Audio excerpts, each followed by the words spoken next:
Welcome back to NBA Cinema.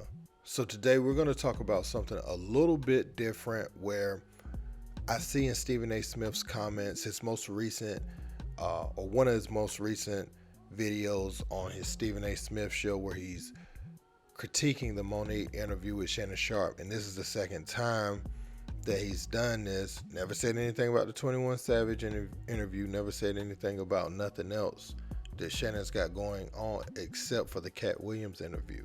So the ones that go mega viral, Stephen A., he has something to say about it. And, you know, he's actually poaching views off of that. He's trying to get what he can from the content that Shannon Sharpe has created. And also, he's been very critical of Shannon, but he's trying to sandwich it in with, that's my brother, you know, he's a good brother. And one thing that I don't like that he always says is, I wasn't going to let, you know, the media game throw him to the wayside. Shannon Sharpe wasn't in that position. Yeah, fair enough, you may have gotten some intel that he was going to be let go from Fox Sports 1 before he even knew it. I can understand that with your connections in the media world. But to pretend like Shannon Sharpe was going to be just some lame duck that didn't have a job or, you know, that no one was seeking after, stop putting that narrative out there. And I wish Shannon would shut that down and say, yeah, well, I appreciate the opportunity, but I had other options as well. I just chose to come over here. I wish he would say that, because Stephen A. Smith is running with that narrative. But we're going to take a listen, and I'm going to narrate through this some of the things that he's been trying to say about both interviews. Let's peep. In theory and in practicality with most people. I'm saying his situation was different because I knew what the industry was going to do to him. Right. And what they were going to do to him was what they tried to do to me.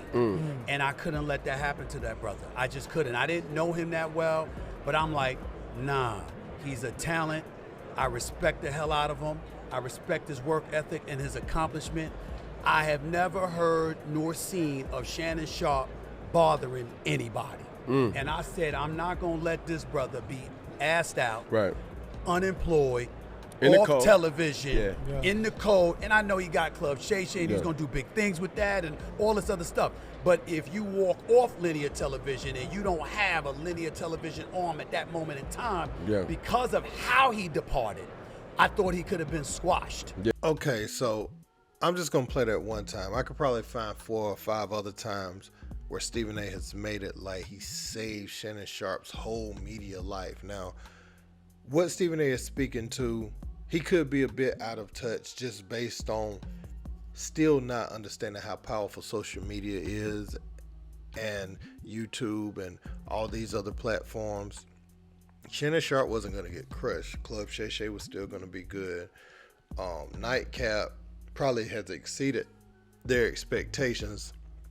But, you know, him and Chad Ochocinco, they just naturally feed off of each other. So, honestly, I wonder sometimes what Shannon had even done First Take if he knew Nightcap was going to take off in this way. Because you have 75,000 people watching sometimes. And his numbers, like, the people that's watching, only him and Pat McAfee in this sports space, I be seeing with numbers like that, you know, when it's live. So I want to play that before I play these clips about the Katt Williams interview, which we're going to listen to what he had to say about that first, and then the Monique interview. But I want to preface that because I'm, you know, when people say things like that too much, it's almost like if I buy you some shoes and everybody talking about how nice your shoes are, I'll be like, well, yeah, I bought them for him.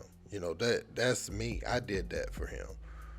You know, or if I'm training you in sports or something, and, you know, you get to a place where you having big games, I taught him everything I know. He you know, he good, but remember it's me. Me.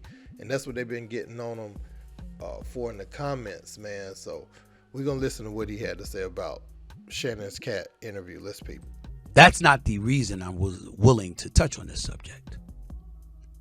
I needed to touch on this subject, not just because the audience was asking me to, but I needed to touch on this subject once I saw this sound right here from Shannon Sharpe himself on Nightcap, talking his Nightcap show with Chad Ochocinco, talking about his interview with Katt Williams. Listen to this. Why all you guys said, well, Shannon, you needed a follow-up question with what? I said I didn't ask no follow-up question when said he didn't steal the joke. Right. That's not for me to decide. You decide. Mm-hmm. You decide who do you agree with. That's not my decision to make. That was it. I never said I was a journalist. I never professed to be a journalist. I'm an entertainer. If you want hard-hitting questions, 60 Minutes is the platform from you. Right. Dateline, 48 hours. Go to Lester Holt. Go to somebody that does that. That is where my problem lied. Shannon Sharpe did not tell a lie. Shannon Sharpe is not a journalist. He's a Hall of Fame football player who's a 3-time Super Bowl champion, arguably the greatest tight end in football, and clearly one of them, who also happens to be an entertainer. I love this brother. I love who he is. I got a hell of a lot of respect for him. And he's kicking ass. Got the #1 podcast on Apple in sports podcast. Got #3 overall podcast for Apple. He's doing his damn thing. And this brother's going to continue to be a star in this business for years to come. Remember, you're talking to the dude who went and got him. I went and got him because I knew what he'd bring. You're starting to see a pattern, right? So Stephen A. Smith talks about going to get Shannon Sharpe as if he's the person that has facilitated all of this rapid success for Shannon Sharpe since leaving Undisputed. To be honest, some of the things Shannon Sharpe has amassed outside of First Take has brought more viewership to First Take. He's just an asset for First Take, where I can't really see how much First Take is really helping him. Now, and I say that, kind of half-heartedly, because I know they didn't have Nightcap at the time. But now with Nightcap and what it's able to do and the legs that it has, because Club Shay is not something that comes on all the time. So if that was all he had, yes. But now with Nightcap, ESPN is more so benefiting off of it. Like I said, they be putting up Pat McAfee numbers, and you see that ESPN basically just renting Pat McAfee's content to play on their platform, and Shannon Sharpe is, obviously they can't play Nightcap, but Shannon Sharpe is right there as far as the viewership that he's commanding. So Stephen A. trying to paint him as a guy who was thrown away and that he just went and pulled back in, that's weird. Now, and this is going to be funny, but the only person that can say this type of thing is Skip Bayless. Skip Bayless went and got Stephen A. when he wasn't doing anything, and Skip can even lay claim to he brought in Shannon Sharpe when Shannon Sharpe wasn't big in this space. So the argument he's trying to make actually goes to Skip Bayless, believe it or not. Let's continue. And be that conscientious observer that you are. Now, there's a lot of people out there that's going to criticize him, and they're going to talk about, well, he didn't do follow-up, or he didn't do this, he didn't do that. Stop that, you jealous asses. Stop it. I'm the professional journalist. Would I have done more follow-ups? Probably. That's not the point. Okay, now that's the last piece I'm going to take from the Katt Williams interview. I don't want to take too much of it, but you see what he did there? He projected jealousy on other people that people are pointing to him, saying he has for Shannon Sharpe. And on top of that, he says, what I had done follow-up, which he had brought up, talking about follow-up questions as far as trying to dig deeper and ask, like a question like, what could you have done differently or something like that. And so he slid that in there, but he's sandwiching all of these things in compliments. So it's kind of like a little strange, and it's something I'm sure Shannon Sharpe has made a mental note of, because he's not a dumb man. So he's seeing the tone that's being taken. It's not like straight up and down criticized, but it is some little things thrown in there, mixed in all those compliments that make you kind of scratch your head. So we're going to see what he said about the Monique interview. First order of business that I'm going to do before I get in to the specifics of everything that they've had to say is I'm going to say this. It's become problematic. And somebody has to say it, so I'm going to say it. It's become problematic for black people. Because I'm going to tell you something right now. It's starting to look really, really bad. And some would say, Stephen A., what the hell are you talking about? What do you mean start? We've been making ourselves look bad for quite some time. Okay, so listening to this, you're starting to throw your coworker's platform under the bus. I could see if these interviews had taken place in two different places where one was on his and one was on someone else's. And so you're just talking in general about what was said, not necessarily the specific platform. Both of these interviews have come through Shannon Sharpe's platform. So what are you hoping to accomplish by throwing the level of dirt on his guest? Obviously, him and his team put this out. Do I think that the interviews are a bit weird at times and that he's chasing like a certain algorithm just like everybody else? Absolutely. But Shannon and his team, he almost didn't put out the Katt Williams interview. I believe him on that. But now with the Monique thing, he saw what Katt did. He went behind him. Who else has been controversial, as far as going to some of these big names in Hollywood? And Monique would be the next name that you would think about. She's been doing it for years. But I'm trying to figure out what Stephen A. Smith is hoping to accomplish, because he isn't coming out and just saying that is Shannon Sharpe's platform, but he's criticizing all the content that's coming out of there. He has to be careful with that to maintain their working relationship. That now has Black America taking sides and looking at one another with an elevated level of skepticism. And so as a result of that, I have to answer questions because people have literally asked me, Stephen A., what do you think about how Shannon Sharpe interviewed Katt Williams and Monique? What do you think about the pushback or lack thereof? Why give somebody the platform to come out on your show and say all the things that they've said? I'd be lying if I said those were not legitimate questions. I'd also be remiss in neglecting to inform you that I personally asked Shannon Sharpe to come on this podcast and discuss it. To his credit, although he's not here, he was willing to come on. He just had other commitments because he knows I'm his brother and I'm not trying to backdoor him. And I'm going to say something that a lot of people are not going to like. I don't believe that Shannon Sharpe is just an entertainer. I believe he's a voice. He's a voice in our community that is elevating by the day. He matters. And because he matters, with that level of significance and cachet comes a level of responsibility, some would say.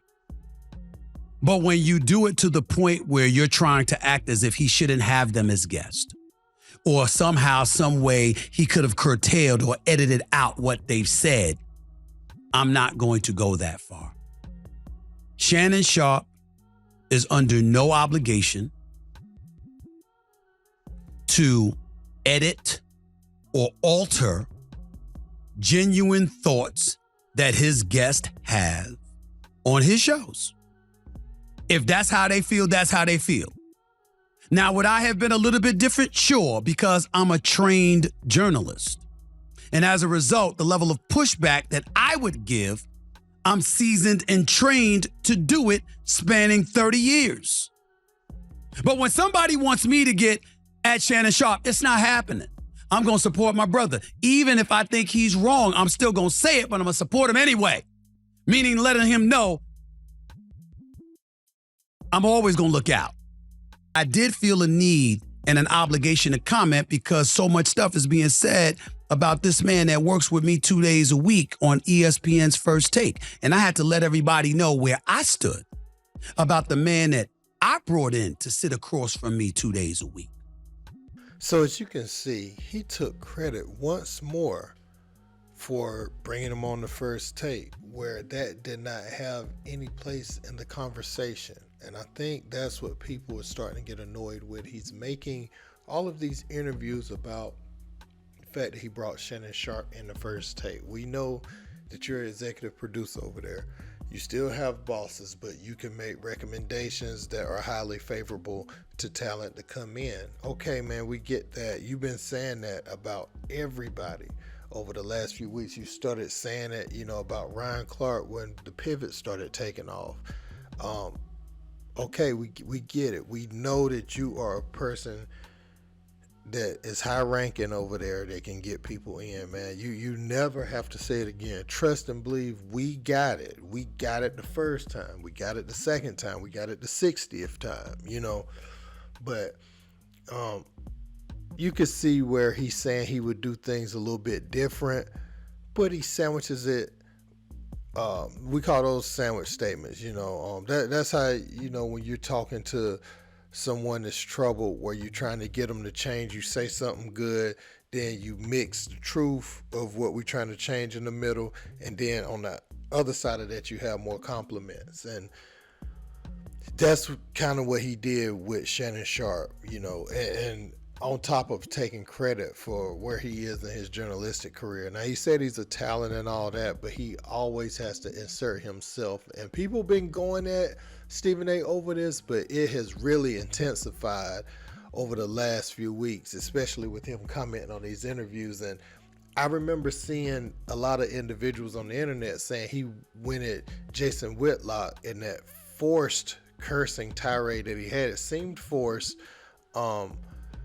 Once Shannon Sharpe's Katt Williams interview started shooting up the ranks, when he got to like 20-something million, 30-something million, here he come cussing at Jason Whitlock. And I ain't gonna say out of nowhere, but I don't think he would have done it had that interview not come out. The timing is kind of strange, you know what I'm saying? For him to just all of a sudden say, oh, this is the time I'm gonna get Jason Whitlock. So, I wish Stephen A. would just stop taking credit, for the man's success. Now, he can comment on these things. What I will say is just be mindful that Shannon Sharpe is your co-worker. And yeah, he not tripping right now. He might have even been willing to come on the show like you said. But over time, these little things, these little shots, especially with Nightcap humming the way it is, these little shots that you taking will not be well received over time. Trust me, because he has his own thing independent from anything corporate. And people who have independent platforms, it's hard to drag them out to bed to come do anything corporate. So Shannon probably really don't even want to be there seeing how Nightcap is taking off. I'm telling you, because I wouldn't want to be there. He done, think about what he's done with his show, right? We saw him and Chad, we like, okay, they got football on lock, but Shannon, he with his Lakers take and the way that he feels like LeBron's the GOAT, ESPN kind of needed him to be there for basketball too, even though his expertise is football. He's brought in Gilbert Arenas, and Gilbert Arenas has some slimy takes with basketball. Most namely, he don't think Jalen Brunson's that good, which I have a problem with.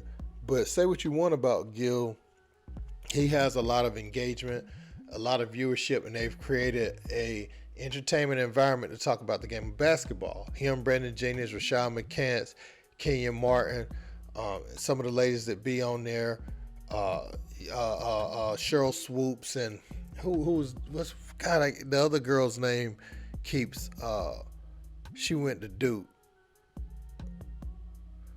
but her name escapes me right now. But they do a good job, talking about the game of basketball as far as having people entertained.